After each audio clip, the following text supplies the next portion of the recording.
Hello, I'm Brian Casey, the parish minister here at Springburn Parish Church. Today, on Sunday, we celebrated Palm Sunday, which we always look at from the perspective of Jesus. But this morning we looked at it from a slightly different perspective, the perspective of the animals involved in the whole narrative. I want you to imagine a golden stable with air conditioning and sugar cubes galore, running water, and someone there to tend to the every need of this wonderful horse with a strong, sleek and swift, shiny coat and beautiful golden mane. The sort of horse that people would envy, the sort of horse that would carry a king or a general into battle or into a procession in a city. This very special horse was called Marcellus, a Roman horse from long ago. Marcellus had been trained at the finest stables of the day. He'd won prizes, he'd seen active service with great generals, and he'd even taken Caesar into the conquering cities that had been conquered. Marcellus was a proud horse, a stately and superior horse, a horse to be reckoned with.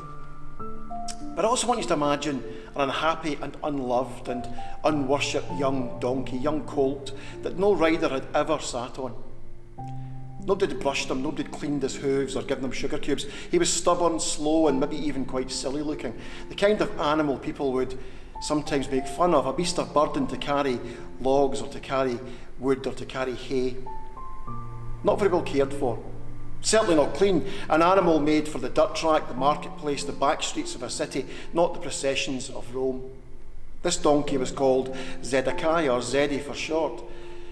He didn't live in a stable, he lived in a shabby cattle stall on the outskirts of an ancient capital of a Middle Eastern city, hot and dry.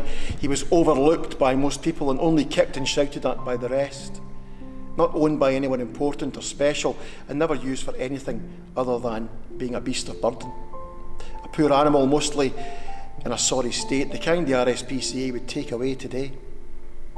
At the time I'm thinking of, 2,000 years ago, Marcellus was owned by a proud Roman governor called Pontius Pilate. He'd been shipped off overseas, not forgetting his fine stables and livery and servants. He'd been sent to an out-of-the-way province of the empire to do a tour of duty in the dust and the heat.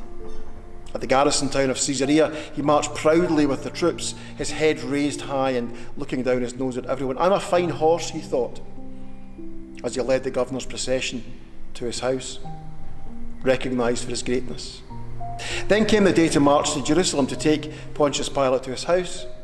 A march of triumph designed to impress a conquered people, to show them who was boss and to stamp his hoof of authority over the ordinary people of his rider's behalf. As he got close to the city, Marcellus was expecting the usual fanfare and people being on the streets waving and cheering, but when he got there instead, there was no one. You could hear a pin drop. The Jews had stayed indoors, they refused to come out to accept the authority of the Roman Empire. Despite his shiny coat and his magnificent white teeth, the streets were empty. Marcellus, who was used to a royal welcome, trotted silently into the city, unrecognised and ignored. Now, just a matter of weeks later, Zedekiah, or Zeddy, was tied up, miserable as usual, in the heat and the dust in his cattle stall, and all of a sudden 2 men came to take him away. His owner had a brief word with them, and it all seemed fine, and off they went towards the city. What was going on? Soon he was with other men and was having a coat put on his back, and then one man in particular got on to him, Zeddy's first ever rider. But this rider was so sure of himself, so gentle in the way he dealt with him, that he didn't resist. He set off towards Jerusalem. As he approached the city, crowds began to gather. Some shouted a warm welcome, others waved branches in the air, shouting, "Hosanna, welcome to him who comes in the name of the Lord." A carpet of jackets were laid down in front of Zeddy, just like a red carpet would be laid down in front of a celebrity today. It became a great procession of triumph, a victory march, a royal occasion, so much so that soon the whole city, it seemed, came out to welcome this special rider on the back of this very unspecial donkey. Zeddy felt both proud and humbled. They called his rider Jesus.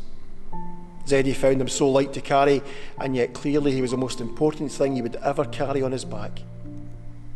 Now, in a grand stable not too far away, Marcellus, the proud Roman horse, was disturbed by this noise. He gave a jealous snort because he knew that the welcome he should have had gone to somebody else. All I hope, he said, is it's a worthy animal. a very splendid beast that's welcome with such a royal welcome. If only he knew the truth.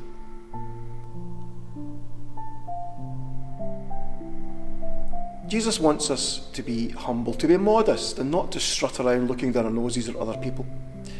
He wants us to do good things and things for others without looking for thanks and for parades and fanfares.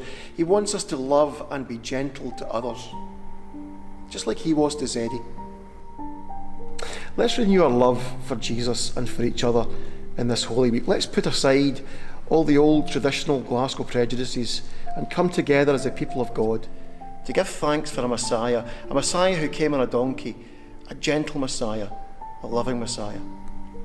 So this Holy Week, may God bless you richly, and we would love to see you at one of our services. God bless.